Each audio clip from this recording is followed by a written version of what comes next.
Hey everybody, hello. How are you? Happy Monday.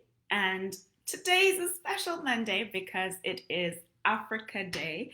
So happy Africa Day to everybody out there who's celebrating. I hope if you're in Africa, especially, but if you're somebody who's of African descent, that you're taking time today to celebrate and to acknowledge our Africanness. It's a beautiful day. I was actually reminded today of a quote, the famous quote from Kwame Nkrumah. Gosh, I couldn't say that for a second. Where he said that I'm not African because I was born in Africa. I'm African because Africa was born in me. And I think that's how so many people feel, especially people who, through circumstances, can no longer be in Africa or have moved away from Africa. I think you can take, in my case, you can take the girl out of Africa, but you can never take Africa out of the girl. I am incredibly proud of the fact that I am Zimbabwean. I am incredibly proud of the fact that I am African. So happy Africa Day, everybody. And one of the things that I know about us as Africans, but I think this is something that all people share, is that we aspire to more for ourselves, for our lives. We want more out of our lives. And one of the lies, I'm going to call it that, I'm calling BS on a lie that we have all been told. One of the things that I was told is that, oh, to be successful, you must have a morning routine, right? Have you guys heard that? This whole must have a morning routine. And I thought there was something magical about people who had morning routines and having a morning routine. And so I did lots of reading, and there was so much, oh my gosh, so many influencers, so many famous people who were like, yes, morning routine, morning. I'm a huge fan of, I'm a Robin Sharma, and I have his book, Signed by Robin, The 5 a.m. Club. But that's all BS, to be quite honest. I'm going to call, but let me explain. Let me explain why I say that. Now, let me tell you about me. I am a morning person. I am very much a member of the 5 a.m. club. I was up this morning at 4:30. That's when I do my best thinking. I wake up. Today was, for me, perfect morning routine because I do have a morning routine. Perfect. I meditated, I read, and then I exercised, and then I got started with my day. But let me tell you about my husband, okay? So, my husband is not a morning person. For him, having to get up at 5 a.m. is cruel and unusual punishment. Like, he can do it, and the nature of what he does is he works with global teams. And so he does sometimes have to, because of time zones, have to be up at weird hours. But that's not his preferred method of being. And he most definitely does not have a morning routine, I will tell you that. But he has to be one of the most, when he's working, one of the most focused and productive people. He doesn't have a morning routine, doesn't get up at the crack of dawn, and I hope he doesn't mind me saying this, but within 10 seconds of him getting up, he's probably thinking, where is my phone? I, on the other hand, don't look at my phone for at least the first 2 or 3 hours that I'm up. But we're equally productive. Maybe he would argue that he is more productive. And so this is why I argue that having a morning routine or being a morning person is not the key to success. It's not what we've been told that, oh, to be successful, you need to get up at 5 every morning. You need to get up at the time that works for you.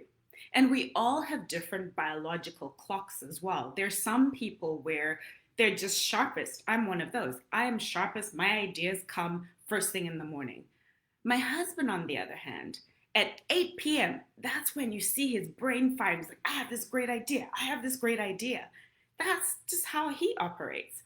And so it's not to say that morning person, not a morning person, any one of them is better or more productive.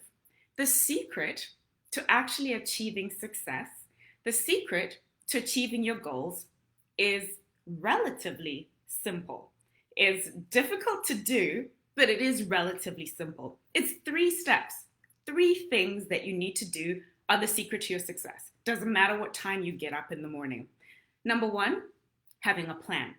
And one of the things that is so powerful is not just having a plan, but having a written down plan. Actually writing it down. Because one of the things that I've learned is that if your plan doesn't make sense on paper, it's not going to make sense in real life. So a lot of us think, oh, I'm going to do this in our heads. I'm going to do this and this and this. And we overestimate what we can achieve in the space of a day. But if you actually wrote it down and then actually thought about how long is each one of these going to take, you'd realize that maybe your plan isn't quite what it's supposed to be. So, number one, having a plan and actually writing it down. The number two thing that is the key to success is priority. Prioritizing. See, I used to be one of these people where I had a list that was a mile long, and my goal was just to get through the list. I would just be like, literally start at the top of the list and work my way down. And at the end of the day, get to the end of the day. And even though I'd been crazy busy, I'm exhausted, I haven't actually moved forward. I haven't actually achieved anything meaningful. So that's where I learned the importance of prioritizing. Not everything that is on your list is a priority. And even within that, I mean, one of the best, if you've ever read 7 Habits of Highly Effective People by Stephen Covey, that I'm going to be honest, I don't actually remember what the 7 habits were. But the one thing that I took away from that and that I still use to this day is his quadrant. He has this quadrant, four squares, and he has you put priority, importance, and then and that for me was like what determined, is it important and is it urgent? Those are the kind of the two criteria. And so if it's important and urgent, you need to address it right away. If it's important but not urgent, which is quadrant 2, that's where you want to spend most of your time, because that's where the strategic stuff happens. And you want to spend as little time as possible where in things that are unimportant and not urgent. That's your quadrant 4. So look that up. Stephen Covey, 4 quadrants, from his book The 7 Habits of Highly Effective People. So it's about priorities and you looking at your plan and saying, what are those things I need to do that will actually move the needle on me achieving my goals, on me achieving the things that are on my plan. The third thing is time. You all know, we've all done this. This was one of the things that I specialized in when I was at school, is you'd be given an assignment and you'd have a deadline. This assignment is due in 3 weeks. Hands up, who the night before was pulling an all-nighter to try and get their assignment done? That would be me. Because the work expands to fit the time. If I give you 6 months to do something, it'll take you 6 months. If I say you need to do this in 6 days, you'll figure it out and you'll get it done in 6 days. And so it's about time. And one of the most fantastic books that I have read, I loved this book so much that I bought it as an audiobook, then I bought it as a physical book, and then I actually reached out to the company and asked them if I could be certified in their process, is this one. It's called The 12-Week Year. And it's and this is not an ad at all, but I truly learned so much from doing this. And the way that you run your goals or run your year is in 12-week, for lack of a better way, sprints, where each 12 weeks is its own defined project or period.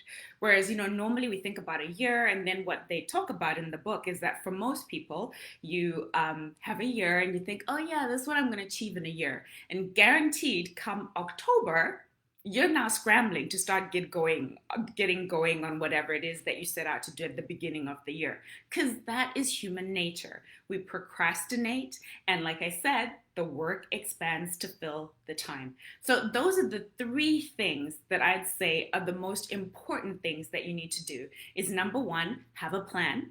Number 2, you need to make sure that you've prioritized what's on that plan. And number 3, time. And one of the most important things actually that I learned from the 12-week year is actually scheduling time in your calendar for the activities. So for your strategic activities, for the things that are, to move you forward on your goals, scheduling that in your calendar, scheduling what they call a strategic block of time, where you're like, every Monday from 9 till 12, I am working on my goals, actually having it in your calendar. And the other thing too that they highly encourage is having what they call buffer blocks.